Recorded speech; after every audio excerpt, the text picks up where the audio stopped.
Hello student, इंग्रजी वाचनाचा महामंत्र या सिरीज मध्ये आज तिसऱ्या दिवशी तुम्हा सर्वांचं मी गोदावरी स्वागत करते तुमच्या आवडत्या चॅनल मध्ये, ज्याचं नाव आहे easy English grammar for 8, 9, 10. Students, इंग्रजी वाचन आपण अगदी बेसिक पासून घेतो आहोत. झिरो पासून आपण इंग्रजी वाचायला शिकतो आहोत.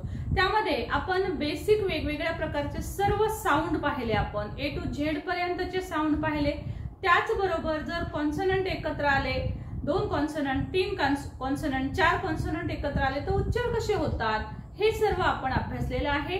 आता आजच्या व्हिडिओमध्ये मी तुम्हासाठी सांगणार आहे, तो इतका टॉपिक महत्त्वाचा आहे की तो 2 गोष्टींसाठी महत्त्वाचा आहे. अत्यंत महत्त्वाचा टॉपिक आहे आणि 2 गोष्टींसाठी महत्त्वाचा आहे.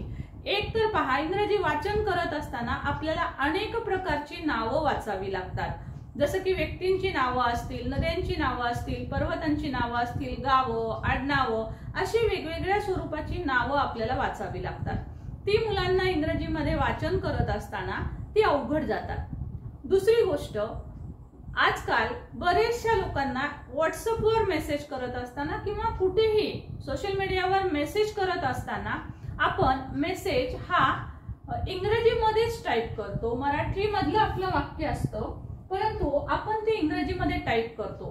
तर हे इंग्रजीमध्ये टाईप करत असताना आपण त्याचे स्पेलिंग लिहित असतो. ते जर आपले चुकले तर खूप चुकीचे अर्थ निघत असतात. सो तेही स्पेलिंग आपले चुकू नयेत यासाठी आपण SMS कशा पद्धतीने करायचा आहे, या दोन्ही गोष्टी आज मी तुम्हाला सांगणार आहे. चला तर मग आता बघूया सुरुवातीला की आपण इंग्रजीचे जे नावं आहेत ते कशा पद्धतीने आपण तयार करायचे आणि SMS सुद्धा आपण कशा पद्धतीने लिहू शकणार आहोत. मराठीमध्ये सांगितलेला SMS पण तो लिहिताना इंग्रजीच्या स्पेलिंग मध्ये आपल्याला लिहायचा असतो. जसं की सपोज आपल्याला लिहायचं आहे, समजा तू कसा आहेस, तर आपण असं मराठी नाही लिहित आहे ना, आपण ते इंग्लिश मध्ये टाईप करतो. तू कसा आहेस, तर मग आपण कसं लिहितो स्पेलिंग मध्ये, तू कसा आहेस, असं आपण स्पेलिंग लिहितो, तू कसा आहेस. सो हे या पद्धतीचं स्पेलिंग, अशा प्रकारचा मेसेज आपल्याला लिहायचा आहे. तू कसा आहेस, तू काय करत आहेस, तुला मला तुझी आठवण येत आहे, अशा स्वरूपाचा जर मेसेज आपल्याला टाकायचा असेल, तू काय काम करत आहेस, तुझं काम झाल्यावर मला फोन कर, असं काही आपल्याला मेसेज टाईप करायचा असेल तर तो या पद्धतीने इंग्लिशमध्ये आपण टाईप करतो. तर इथे आपल्याला स्पेलिंग आले पाहिजे. तो स्पेलिंग, प्रत्येक मराठी शब्दाचं स्पेलिंग कसं लिहायचं हे आपल्याला समजलं पाहिजे. जसं की आपण इथे लिहिले, तू कसा आहेस, आहे ना, तू कसा आहेस. आता मराठीत तर SMS करताना आपण हे नाही टाईप करत, SMS करताना आपण आजकाल हे टाईप करतोय. सो मराठी फॉन्टही आपण लिहू शकत असतो, परंतु आपण तो लिहित नाही, पण त्याऐवजी आपण जनरली हे लिहितो. तर आपल्याला याच्यामध्ये म्हणजे इंग्लिशमध्ये त्याचं स्पेलिंग करता आलं पाहिजे. सो त्यासाठी आपल्याला आजचा हा व्हिडिओ जो आहे तो अत्यंत हेल्पफुल ठरणार आहे. तर चला बेसिक पासून, झिरो पासून आपण सुरुवात करूया. आता झिरो पासून सुरुवात करत असताना बघा, सगळ्यात महत्त्वाची गोष्ट आहे ती म्हणजे आपल्याला आपली मराठी संपूर्ण बाराखडी जी आहे तर त्याचे इंग्रजी उच्चार जे आहेत ते आपल्याला समजले पाहिजेत. सो इंग्रजी उच्चार कशा पद्धतीने समजून घ्यायचे आहेत ते पहा. पहिले तर बघा, बाराखडी आहे, जे स्वर आहेत त्या स्वरांची उच्चार, जसं की बघा अ साठी इंग्लिश लेटर येणार आहे ए, आ साठी इंग्लिश मध्ये लेटर ए किंवा डबल ए येत असतं. ई साठी आय, दुसऱ्या ई साठी म्हणजे दीर्घ ई साठी डबल ई लेटर्स आपण लिहित असतो. उकार असेल तर उकार साठी आपण यू लेटर लिहित असतो. दुसरा उकार यासाठी डबल ओ किंवा यू येतो. तो कसा येतो ते मी तुम्हाला नंतर सांगेन. त्यानंतर ए म्हणजेच मात्रा असेल तर त्यासाठी स्पेलिंग लिहितो आपण ई आय, म्हणजे 2 मात्रा असतील तर त्यासाठी आपण लिहित असतो ए आय. ओ म्हणजे 1 काना आणि 1 मात्रा असेल तर त्यासाठी लिहितो आपण ओ. औ म्हणजे 1 काना आणि 2 मात्रे. औ वर पहा 2 मात्रे दिसत आहेत, अ ला 1 काना दिसतोय. सो 1 काना आणि 2 मात्रेसाठी आपण लिहितो एयू किंवा ओयू. यासाठी स्पेलिंग येतं AM किंवा AN. उच्चारानुसार हे स्पेलिंग लिहावं लागतं. आहासाठी येतं AH. त्याचबरोबर क पासून ञ पर्यंतचे जे कॉन्सोनंट आहेत, व्यंजन आहेत, त्या व्यंजनचे स्पेलिंग बघा कशा पद्धतीने तयार होतात. जोड्या असतात बघा. क चं स्पेलिंग आहे के. बहुतेक सगळे शब्द जे आहेत ते उच्चारामध्ये सारखेपणा आहे. मराठी आणि इंग्रजी उच्चारामध्ये सारखेपणा आहे. त्यावरून ते लक्षात ठेवायला सोपं जातं. याच पद्धतीने लहान मुलांना शिकवत असाल तर त्यांना ते जरूर सांगा की कशा पद्धतीने हे सर्व लेटर्स बघा. जसं की क, क के, क के सारखा सारखा साऊंड वाटतो, सो पटकन लक्षात राहतो. आता ह्या क च्या नंतर ही ख ची जोडी आहे बघा. इथं प्रत्येक शब्दामध्ये हे जे पहिले पहिले पहिले शब्द आहेत त्याच्यानंतर हा जो दुसरा शब्द आहे जसं की क ख, ह्या जोड्या आहेत. हे लक्षात घ्यायचं आहे बघा. ह्या जोड्या आहेत क ख, त्यानंतर च छ, ट ठ, त थ, ह्या जोड्या आहेत. ह्या जोड्यामध्ये पहिलं लेटर जे आहे त्याचा साऊंड क आहे. ख म्हणत असताना बघा ह साऊंड बाहेर पडतो, ख. सो दुसऱ्या लेटर मध्ये ह्या के सोबत एच ऍड करायचा आहे. तसं च चा उच्चार CH स्पेलिंग पाठ करायला सांगा. छ लिहित असताना त्याच्यामध्ये एक एच ऍड करायचा.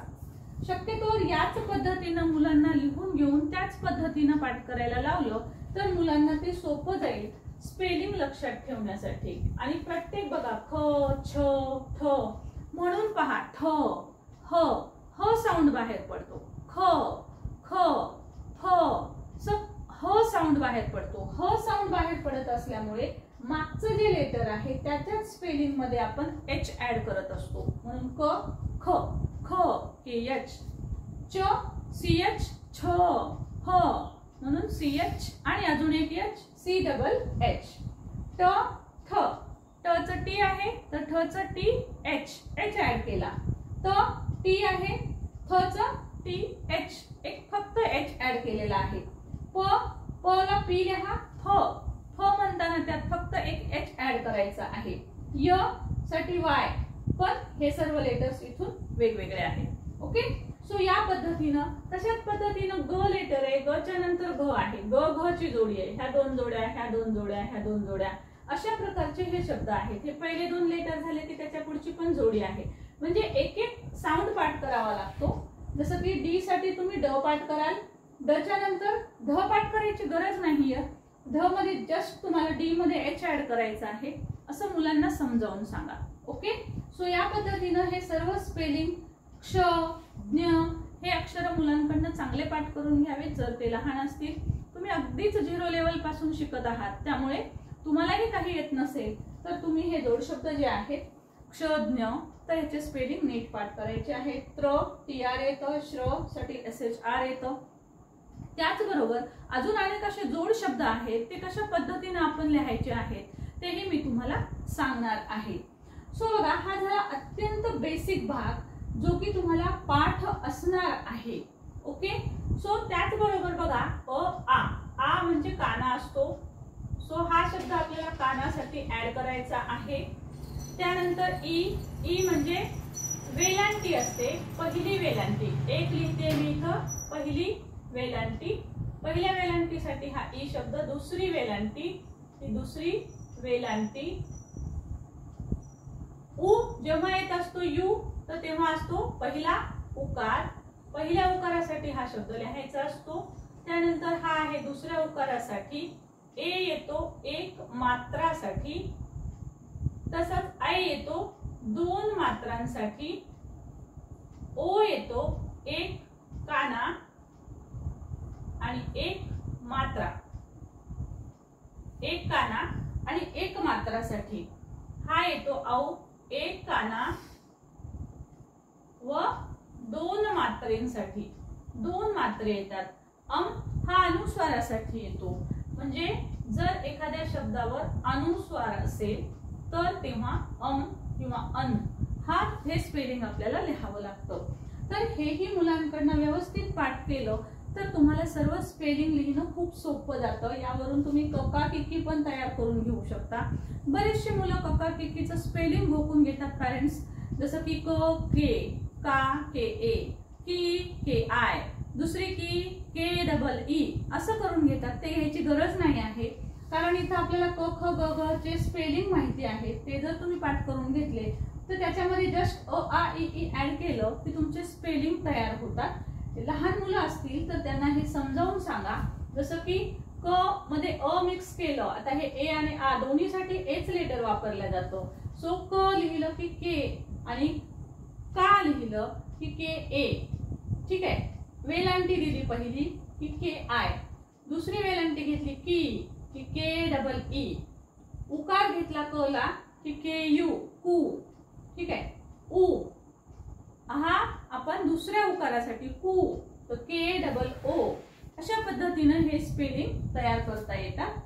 आता आपण बघणार आहोत बघा, आता बेसिक गोष्ट आणखी एक महत्त्वाची गोष्ट अशी आहे की हे नावं तयार करण्यासाठी तर आपल्याला स्पेलिंग उपयोगात येणारच आहे, परंतु आपण ज्यावेळेस इंग्रजी मधले स्पेलिंग, आता ह्याच्यामध्ये दोन प्रकारचे असतात, म्हणजे मराठीतून इंग्रजीमध्ये करणं किंवा इंग्रजीतून मराठीमध्ये करणं. ठीक आहे. आणि दुसरी गोष्ट अशी असते की इंग्लिश स्पेलिंग बनवण्यासाठी सुद्धा आपल्याला ह्या संपूर्ण बाराखडी आणि म्हणजे स्वर आणि व्यंजन ह्या दोन्हीचा उपयोग आपल्याला इंग्रजीमध्ये शब्दांचे उच्चार आपण जेव्हा वाचत असतो तेव्हा सुद्धा आपल्याला उपयोग होत असतो. ओके. सो तो कसा होतो ते अजून मी तुम्हाला one by one step by step सांगणारच आहे, पण लक्षात ठेवा दोन्हीसाठी उपयोग होतो. म्हणजे खूप जणांना असं वाटतं नाव तर लिहायचं सांगतायत, सो नाही, हे फक्त नावासाठी महत्वाचं नाही किंवा SMS साठी महत्वाचं नाही आहे. तुम्ही इंग्लिश रीडिंग जेव्हा करता तर तेव्हा सुद्धा तुमच्यासाठी ते खूपच महत्वाचं असतं, हे पण लक्षात घ्यायचं आहे. ओके. तर बघा, जसं की फॉर एक्झाम्पल आता आपण सुरुवातीला बघूया की आपल्याला कुठलंही नाव जर लिहायचं असेल तर आपण कशा पद्धतीनं नावांचे स्पेलिंग तयार करू शकतो. One by one step by step मी सांगणार आहे. आजचा व्हिडिओ हा अत्यंत महत्वाचा आहे, जे बेसिक पासून आपण घेतो आहोत. आता बघा, सपोज सुरुवातीला आपण घेऊया अमन. आता कुठल्याही प्रकारचा काना मात्रा वेलांटी इथे नाहीये. आता ह्याचे स्पेलिंग जेव्हा लिहायचे, आता पहिली गोष्ट तर लक्षात ठेवायचं आहे की आपण इंग्रजीत नावं लिहित असू तर नावांचं प्रत्येकाचं नावाचं अक्षर कॅपिटल असतं. मग ते नाव कुणाचंही नाव असो, प्रॉपर नाउन, कुठलंही प्रॉपर नाउन असू द्या, व्यक्तींचं असू द्या किंवा प्लेस नेम असू द्या, म्हणजे गंगाखेड, परभणी, नांदेड, जालना अशा प्रकारचे असू द्या, किंवा आडनावं असू द्या. आडनावांचं पहिलं लेटर पण कॅपिटल लेटर लिहावं लागतं. नद्यांची नावं असतील समजा गोदावरी, यमुना अशा प्रकारच्या, तर त्यांचेही नावाचे पहिले अक्षर कॅपिटल असतात. सो आपण सुरुवात करूया कॅपिटल पासून. अ साठी स्पेलिंग आपण लिहितो ए. आता मी सुरुवातीला हे कॅपिटल काढते अ. त्यानंतर म. आता पहा, प्रत्येक लेटर मध्ये ज्यावेळेस अमन हा शब्द लिहिलेला आहे तेव्हा हा शब्द या पद्धतीनं असतो बघा. अमन, अ अधिक म अधिक, ह्या म मध्ये अ चा उच्चार असतो, म्हणून पहा अमन, अमन, मन, अमन. ओके. ह्या शेवटच्या न मध्ये तो अ चा उच्चार नसतो. अमन न आपण थांबतो, अमन असं नाही म्हणत. ठीक आहे. सो ह्या शेवटच्या शब्दामध्ये अ चा उच्चार नसतो, लक्षात घ्या, फक्त न. राईट. सो यानुसार आपलं हे स्पेलिंग तयार होतं. जसं की बघा, ह्या अ साठी आपण ए लिहिणार, ह्या म साठी आपण यम लिहिणार, ह्या ए साठी आपण अ साठी आपण ए लिहिणार, न साठी बघा इथे स्पेलिंग न साठी एन येतो. सो हे आपलं स्पेलिंग तयार होतं. म साठी यम, म उच्चार जर करून पाहिला तर ह्याच्यासोबत ए लिहायचा असतो. म्हणजे हा रूलच आहे, लक्षात ठेवा की म काना मात्रा बिना काना मात्राचे जर शब्द असतील तर पहिला शब्द लिहिताना त्याचं लेटर जे आहे ते लिहा, आणि शेवटचं लेटर लिहित असताना सुद्धा जे स्पेलिंग आहे तेच लिहा, त्याच्यासोबत ए नाही लिहायचं. पण मध्ये जर असेल तर ए लिहावं लागतं. आता एन ला नच. मग तुम्ही म्हणाल मॅडम तुम्ही इथं म साठी एम ए लिहिलं, मग ह्या न साठी एन ए का नाही लिहिलं? तर त्याचं कारण असं आहे की शेवटचा न मध्ये अ चा उच्चार येत नसतो. ओके. किंवा थोडक्यात लक्षात ठेवा, शेवटी जर बिना काना मात्राचा शब्द आला, लेटर आलं, तर आपल्याला त्याचं सिंगलच स्पेलिंग लिहायचं आहे. ओके. नेम इटसेल्फ, त्याच्या नावाचं जे लेटर आहे तेच लिहायचंय, न च यन. म शेवटी आलं एम लिहा, य शेवटी आलं फक्त वाय लिहा. ओके, त्याच्या सोबतचा ए लिहायचा नसतो. सो बघा तशाच पद्धतीने अजून एक एक्झाम्पल घेऊया आपण. रमन. ओके, रमन. आता र त्यानंतर अधिक, आता अ सोडून जर दिला आपण तर बाकीच्या सर्व लेटर मध्ये बघा र म न म्हणजे ह्या र च्या सोबत अ चा साऊंड आहे. ओके, र म म्हणजे म अधिक अ आणि शेवटी न च्या सोबत मात्र लिहायचं नाही. सो मग काय येईल स्पेलिंग? र, या अ चं स्पेलिंग ए, या म चं स्पेलिंग यम, याचं ए आणि न साठी एन. सो स्पेलिंग बघा काय तयार होईल? रमन. ओके, र म न. म्हणजे इंग्लिश मध्ये जर तुम्हाला हे स्पेलिंग दिलं तरी तुम्हाला असं वाचायचंय, हे रामान असं नाही वाचायचंय. काही जण म्हणतील ए आहे तर मग ए लेटर कानासाठी पण आहे, मग आर ए रा वाचायचं का? तर हे आपल्याला संदर्भानुसार लक्षात घ्यावं लागतं. वाचून बघा. नुसतं राम जर असलं असतं तर रामा नाव असू शकतं, त्यामुळे कदाचित राम किंवा रामा असू शकतं. राम नसेल पण रामा असू शकतो, कारण रामा नाव असतो. सो आपल्याला हे पाहावं लागतं आणि त्यानुसार वाचावं लागतं. तर इथे मात्र र म न, कारण रा मा न असं नाव नसतं. रामान असं नाव असतं का? नाही. त्यामुळे रा मा न असं होत नाही. तेव्हा ह्याला आपल्याला वाचावं लागतं आर ए र, एम ए म आणि ह्या एन साठी न, कारण रमन नाव असतं म्हणून तो वाचताना आपल्याला रमन वाचायचं आहे. आता बघा, जसं की अजून एक मी तुम्हाला नाव दाखवते, शरद. शरद. आता बघा याचं स्पेलिंग कशा पद्धतीनं तयार होतं आणि जर शेवटचा ए लिहिलं तर कसं स्पेलिंग बिघडतं बघा. आता एस एच, श साठी एस एच, अ याच्यासोबत ए लिहायचा आहे र, मग आर ए लिहायचा आहे द. आता द सोबत ए लिहायचंय का? नाही लिहायचंय. पण समजा एखाद्याने लिहिला, मी नियम सांगितलाय नाही लिहायचा, तर तुमच्या लक्षात नाही राहिलं आणि तुम्ही सपोज ह्याला ए लिहिलं, तर आता बघा कशी गंमत होते. सो मी आता ह्याला असंही वाचेल, मी वाचून बघेल पहिल्यांदा ना. सो बघा अशा पद्धतीनं मला सपोज माहित नाही आहे नाव, मी आता पहिल्यांदा इंग्लिशचं मराठी वाचते. सो मी शा र दा असंही वाचेल याला, शारदा. आणि शारदा पण नाव असतं, हो की नाही? सो मग हे शरद का शारदा असं कन्फ्युजन होऊ शकतं. त्यासाठी नियम पक्का लक्षात ठेवायचा की शेवटचा ए लिहायचा नसतो जर बिना काना मात्राचा शब्द आला तर. मग असं जर लिहिलं तर आता आपण ह्याला शारदा नाही वाचू शकत, कारण डीच्या सोबत ए आहे का? नाही. त्यामुळे त्याला दा नाही वाचता येत, आपल्याला दच वाचावं लागेल. श, म्हणून आपल्याला हे स्पेलिंग वाचावं लागेल श र द, एस एच ए श र द. ओके, सो आता तुमच्या लक्षात आलं असेल की कशा पद्धतीने नावं चेंज होत असतात. त्यासाठी आपल्याला करेक्ट रूल्स माहिती पाहिजे आणि त्यानुसारच जा. आणि एसएमएस मध्ये सुद्धा लिहित असताना हाच गोंधळ होतो. मी तुम्हाला नेक्स्ट व्हिडिओ मध्ये एसएमएस सांगणार आहे कशा पद्धतीने लिहायचे आहेत, तेव्हा मी तुम्हाला दाखवून देईल की किती गमतीशीर प्रकार तयार होतात. जर आपल्याला इंग्लिश मधले हे जे बेसिक स्पेलिंग्स आहेत हे जर आपल्याला करेक्ट माहिती नसतील तर खूप अर्थाचे अनर्थ होतात. ओके, सो तसे होऊ द्यायचे नाहीयेत. तर त्यासाठी आपल्याला हे बेसिक आहे भाग, परंतु हा पक्काच करणं खूपच गरजेचं आहे. ओके, सो हे झालं शरद. आता तुम्ही म्हणाल मॅडम मग जर काना मात्राचे शब्द आले तर कसं करायचं? ओके, सो आता बघूया कानाचे शब्द आले तर काय लिहायचं स्पेलिंग. सपोज राम, आता इथे काना आहे. सो राम मध्ये सुद्धा बघा आता आर, र साठी आर, काना आहे. सो कानासाठी ए, डबल ए असतं स्पेलिंग, पण खूप एखाद्याच शब्दामध्ये ते येतं आ साठी. ओके, उच्चार आ आहे त्यामुळे डबल ए पण स्पेलिंग लिहिलेला आहे. पण इंग्रजी भाषा जी आहे ना ती अशी शॉर्ट करण्याकडे जास्त कल असतो, लहान करण्याकडे कल असतो. त्यामुळे डबल ए लिहिण्यापेक्षा ते एच लिहित असतात. त्यामुळे आपण डबल ए कडे फारसं जायचं कामच नाही. आपल्याला ए आलं किंवा आ आला तरी सुद्धा आपल्याला एच लिहायचं आहे. म्हणून मी सांगत असते की माझे व्हिडिओ जे आहेत तर ते तुम्हाला अगदी विदाउट स्किपिंग पाहायचे आहेत. मध्ये मध्ये व्हिडिओ पुढे मागे करायचा नाही. तुम्हाला वाटतं मॅडम आम्हाला हे येतं, परंतु मी खूप साऱ्या ट्रिक्स सांगत असते. सो व्हिडिओ विदाउट स्किपिंग पाहायचा. आता काना बघूया. मग कानासाठी आपल्याला लिहावा लागतो ए. ओके, त्यानंतर म. आता म बिना काना मात्राचा आहे, मग त्याच्यासोबत ए लिहायचा का नाही. मग सिम्पली म साठी यम एवढंच लिहायचं आहे. आता बघा, मी जर इथं चुकून ए लिहिलं तर हा शब्द रामा पण तयार होतो. मग किती कन्फ्युजन होईल. राम नावाच्या व्यक्तीचं तुम्ही ए लिहिलं तर रामाच करून टाकलं, म्हणजे त्या व्यक्तीचं नावच पूर्ण बदलून जातं, आहे की नाही.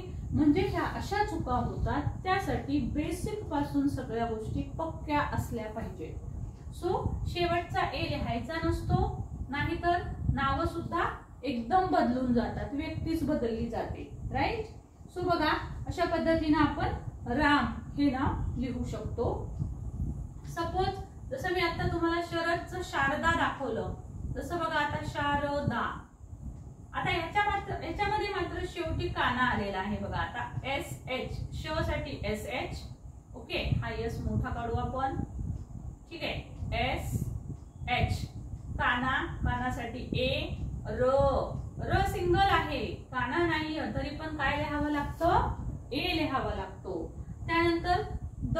आता बघा इथे द साठी डी स्पेलिंग आहे, मग आपण इथे लिहिलं डी. आणि काना आहे, काना आहे त्यामुळे आपल्याला लिहावं लागतं ए. शारदा. ओके. सो या पद्धतीनं कानाचे जर शब्द आले तर ते आपण लिहू शकत असतो. Just take a screenshot. याचा सर्वांनी स्क्रीनशॉट घ्यायचा आहे. याच्यानंतर मी वेलांटीचे शब्द तुम्हाला सांगणार आहे.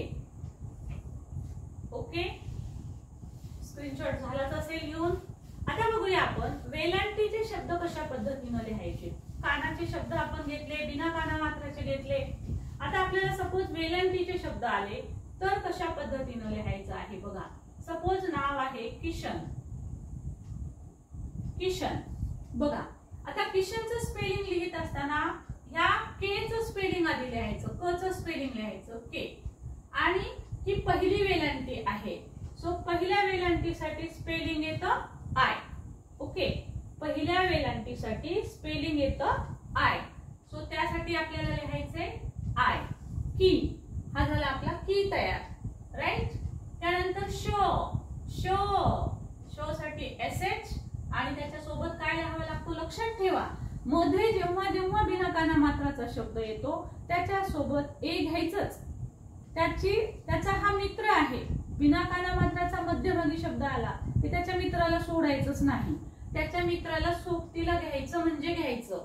नाही घेतलं की मग त्याचा पूर्ण अर्थ बदलतो. बघा, नाही घेतलं तर काय होतं तुम्हाला आधी हे दाखवते मी. Kishan. Okay, S H A N. Suppose तुम्ही याचा हेच नाव आपण लिहितो आहोत किशन, पण समजा तुम्ही एक घोटाळा केला, हा ए लिहिला नाही तर बघा कसं स्पेलिंग तयार होतं की श. आणि मी ए लिहिलाच नाही, समजा मला आठवत नाहीये, मला समजलं नाही, तर मी एस एच एन लिहिलं, तर हे स्पेलिंग जे आहे ते असं तयार होतं. ह्याला असं वाचावं लागतं कृष्ण. कृष्ण. ओके. सो हे बघा किती चुकीचं होतं. मग कृष्ण तुम्ही ए जर नाही लिहिला तर तुमचं पूर्ण स्पेलिंग चुकतं. आणि हाच घोटाळा होतो SMS लिहित असताना. असे घोटाळे झाल्यामुळे मग शब्दाला अर्थाचा अनर्थ बनतो. तुम्हाला लिहायचं एक असतं पण तुम्ही ते स्पेलिंग तुम्हाला करेक्ट लिहिता नाही आलं की मग तुमचा मेसेज चुकीचा जातो समोरच्या व्यक्तीला. सो त्यासाठी हा बेसिक भाग आहे जे बरेचसे पॅरेंट्स बघत आहेत, बऱ्याचशा मम्मी पाहत आहेत व्हिडिओ, ती स्वतः समजून घेऊन ते मुलांना सांगत आहेत. SMS तर आपल्याला प्रत्येकाला करायचं काम पडतं. सो त्यासाठी असे घोटाळे होऊ देऊ नका. ते नवीनच काहीतरी अर्थ समोरच्या व्यक्तीला कळेल, त्याला काहीतरी वेगळाच अर्थ जातो मग. सो हे चुकीचं आहे. सो या पद्धतीने आपण लिहायचं नाही. सो स्पेलिंग हे करेक्ट आहे. सो त्यासाठी मध्यभागी आलं तर त्यासोबत ए घ्यायचं आहे. ओके. सो बघा, त्यानंतर वेलांटीसाठी तुम्हाला शब्द समजला असेल. सपोज दीपा नाव आहे. आता दीपाचं स्पेलिंग कसं लिहाल तर द साठी डी, पहिली वेलांटीसाठी आय, आणि प साठी पी, आणि काना दीपा. Okay, so simple. आता जर समजा दीर्घ ई असेल, सो दीर्घ ई जर आलेलं असेल तर कशा पद्धतीने लिहायचं बघा. आपण दीर्घ ई सांगूया. आता बघा, सपोज सीमा, सीमा. आता हे दुसरी वेलांटी आहे, मग दुसऱ्या वेलांटीसाठी एस, दुसरी वेलांटी असेल तर दुसऱ्या वेलांटीसाठी डबल ई आणि मा साठी ए. Okay right. नंतर मीना. तुम्ही लिहा बरं मीनाचं स्पेलिंग आणि मला कमेंट बॉक्स मध्ये टाका की मीनाचं स्पेलिंग काय येईल. दीर्घ, दीर्घ ई आहे मी. सो बघा, मीनाचं स्पेलिंग मला तुम्ही टाकायचं आहे. आता मी अजून एक स्पेलिंग देते, तुम्ही याचं स्पेलिंग मला कमेंट बॉक्स मध्ये टाकायचं आहे. मी याच्यानंतर यातला एक गंमत सांगणार आहे तुम्हाला. सो बघा, रुपालीचं स्पेलिंग तुम्ही मला पटकन कमेंट बॉक्स मध्ये लिहून पाठवा. जस्ट वेट, मी थांबतेय थोडस. I am waiting. रुपालीचं स्पेलिंग तुम्ही कमेंट बॉक्स मध्ये टाकायचंय आणि मी नंतर त्यातली गंमत सांगणार आहे तुम्हाला काय असते ती. मग पाहूया तुमचा आणि माझ्यात काय फरक येतो. तुम्हाला रूल माहिती आहे का नाही. ओके, टाकलं असेल तुम्ही रुपालीचं स्पेलिंग. आता बघा, रू, रू म्हणजे उकार आहे, र ला उकार आहे. सो आर, आर यू, रू. पी ए, पा. काना आहे म्हणून आपण ए लिहिलं. आता इथं आहे ली, दीर्घ ली. ओके, म्हणजे आता आपण काय लिहायला पाहिजे, एल डबल ई. दीर्घ ई आहे, दीर्घ ई साठी आपण डबल ई लिहितो, मग इथे पण डबल ई लिहायचं. पण पण लक्षात ठेवा, ज्या वेळेस दीर्घ दुसरी वेलांटी शेवटी आलेली असते, दुसरी वेलांटी शेवटी आलेली असते, त्यावेळेस डबल ई न लिहिता त्याचा स्पेलिंग लिहायचं आय, फक्त आय. का तर हा इंग्रजीचा नियम आहे म्हणा. तुम्ही डबल ई लिहिलं तरी फारसा फरक पडत नसतो, पण इंग्रजीमध्ये उच्चार शॉर्ट करायची पद्धत आहे, त्यामुळे डबल ई नियमानुसार करेक्टच आहे, पण डबल ई लिहित नाही. त्याऐवजी शेवटी जर दीर्घ वेलांटी आली तर स्पेलिंग लिहावं लागतं आय. लक्षात ठेवा. आता तुम्ही कमेंट बॉक्स मध्ये उत्तर टाकलेलं आहे, आता नका त्याला दुरुस्त करू, पण तुमच्या हे कायम लक्षात राहील की तुम्ही काय लिहिलं होतं आणि रूल काय आहे. ओके, आहे की नाही गंमत. सो हा रूल लक्षात राहील. सो कमेंट बॉक्स मध्ये चुकलेला असेल तर चुकू द्या, ते तसंच राहू द्या, नो प्रॉब्लेम. सो बघा, आता अशा पद्धतीनं बेसिक पासून आपण एक एक गोष्ट घेणार आहोत. सो सगळं एकाच दिवशी होणार नाही आहे, राईट. सो आपण बाकीचा जो काही भाग आहे तो आपण नेक्स्ट व्हिडिओ मध्ये आपण तो नक्कीच सांगण्याचा प्रयत्न करू. बाकीचं सगळं राहिलेला भाग आपण उद्याच्या व्हिडिओत पाहू जोडाक्षरांसहित. ओके, सो जर व्हिडिओ तुम्हाला आवडला असेल, आणखी मी तुम्हाला 2-3 शब्द देते, बघूया तुम्ही ते तयार करू शकता का. सो बघा, हे स्पेलिंग मला कमेंट बॉक्स मध्ये टाका, होमवर्क समजा. Okay, then Sunita. जे आपले शिकवणं झालेले आहे तेवढेच ह्याच्यावर मी तुम्हाला टाकते. अहमदनगर. ओके, सो हे 3चे स्पेलिंग तुम्ही मला टाकणार आहात कमेंट बॉक्स मध्ये. शेवटी दीर्घ वेलांटी आलेली आहे मीनाक्षी, हे लक्षात ठेवा. अहमदनगर बिना काना मात्राचा शब्द आहे. सो बघूया हे स्पेलिंग तुमचे करेक्ट येतात का. कमेंट बॉक्स मध्ये मला जरूर स्पेलिंग लिहून पाठवा. व्हिडिओ आवडला असेल तर लाईक, शेअर आणि कमेंट करायला विसरू नका. आणि नवीन असाल तर चॅनल सबस्क्राईब करून घ्या, कारण हा आपला इंग्रजी वाचनाचा महामंत्र ही सिरीज आणि त्यासोबत आपण अर्थ पण समजून घेत असतो. सो ही सिरीज आपली कंटिन्यू राहणार आहे 15 दिवस. सो दररोज व्हिडिओ नक्की पहा. काल व्हिडिओ पाठवण्यात नाही आला, एखाद्या दिवशी काम असल्यास तो नाही पाठवण्यात येते, तरी पण काही हरकत नाही. आपण दररोजचे व्हिडिओ दररोज अपलोड करायचा प्रयत्न करूया. Thank you so much for watching. Thank you.